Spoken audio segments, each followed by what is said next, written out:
Barrister साहब ये फरमाइए कि वज़ीर आज़म मियाँ शहबाज शरीफ ने अक़वाम मुत्तहिदा की जनरल असम्बली से ख़िताब में अक़वाम आलम के सामने मसला कश्मीर भी रख दिया, उन्होंने गज़ा का मामला भी रख दिया, सदर ट्रंप से भी उनकी मुलाकात हो गई। ख्वाजा आसिफ साहब कह रहे हैं, वज़ीर दिफ़ा हैं, वो कह रहे हैं कि जी हाइब्रिड निज़ाम बड़ा अच्छा डिलीवर कर रहा है, कि आर्मी चीफ भी वहाँ थे वाइट हाउस में, वज़ीर आज़म भी थे, दीगर वज़रा भी थे। ये आप कैसे देखते हैं सारी सूरत हाल को? सबसे पहले तो जो इतराफ़ किया है हमारे मिनिस्टर डिफेंस ने, ख्वाजा आसिफ साहब ने, कि ये एक हाइब्रिड निज़ाम है। इस चीज़ का तो हम बड़ी बार जिक्र कर चुके हैं और हुकूमत हमेशा इसको डिनाई करती रही है। वो कहते रहे नहीं, हम तो एक मुंतखब हुकूमत हैं, हम तो आइन के तहत हुकूमत हैं। लेकिन इस बयान के बाद वो जो हमारा बयानिया है वो दुरुस्त साबित हुआ। और इसके साथ आप कनेक्ट कर दीजिए जो हमारे एक सुप्रीम कोर्ट के जज साहब ने भी फरमाया कि अगर आप हाइब्रिड निज़ाम का एक तरह से इतराफ़ करते हैं तो फिर आप ये इतराफ़ कर रहे हैं कि ये आइन के मुताबिक नहीं चल रहा निज़ाम। ये फिर आइन के एक तरह से मार्शल लॉ के बराबर है। तो ये दोनों चीज़ों को जब आप मिलाते हैं तो आइन तो कहीं नहीं है। इस वक्त हम एक आइन से बालातर काम कर लेकिन रहे हैं, सेनेटर इसीलिए साहब, अमरीकी सदर ट्रंप कह रहे हैं कि वज़ीर आज़म पाकिस्तान शानदार आदमी है, आर्मी चीफ बेहतरीन शख्सियत हैं।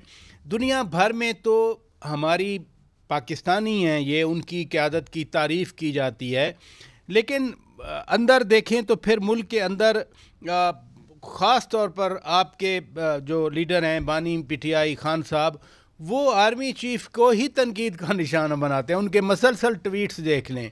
ये बैरून मुल्क पजीराई और अंदरून मुल्क तनकीद, ये इतना गैप क्यों है सर? देखें, अगर आप मुल्क किसी भी मुल्क की तारीख उठा लें तो यकीनी तौर पे आपको दोनों तरफ, यानी इंटरनेशनली भी और डोमेस्टिकली भी, यानी अंदरूनी भी और बैरूनी भी, अपने ताल्लुकात जो हैं वो आपको मुस्तहकम रखने पड़ते हैं। और एक पाकिस्तान जैसे मुल्क के लिए ये बहुत ज़रूरी है। स्पेशली हमारे इंटरनेशनल दुनिया में हमारे जो हमसाए मुल्क हैं, बिलखुसूस अफगानिस्तान, ईरान, इसी तरह हमें जो सुपर पावर्स हैं उनके साथ भी अच्छा ताल्लुक रखना, ये तो एक हमारी बिल्कुल मजबूरी है और हमारी जरूरत भी है।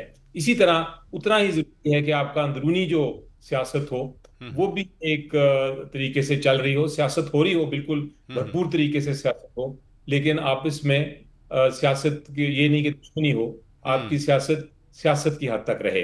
तो डोमेस्टिकली भी अगर आप ठीक नहीं रहेंगे तो आपकी हुकूमत जाएगी, अगर आप इंटरनेशनली भी ठीक नहीं रहेंगे तो रियासत को नुकसान होगा। तो अगर आपने एक साइड कवर की हुई है, एक सेकंड के लिए अगर हम इसको अज्यूम कर लें कि आपने इंटरनेशनली आप अच्छा कारकर्दगी अदा कर रहे हैं, तो फिर आपकी डोमेस्टिक भी उसी तरह होनी चाहिए कारकर्दगी। वरना वो इस तरह का जो अगर इख्तलाफ रहे डोमेस्टिक और इंटरनेशनल पॉलिसीज में और सिचुएशन में, तो फिर रियासत मजबूत नहीं हो सकती।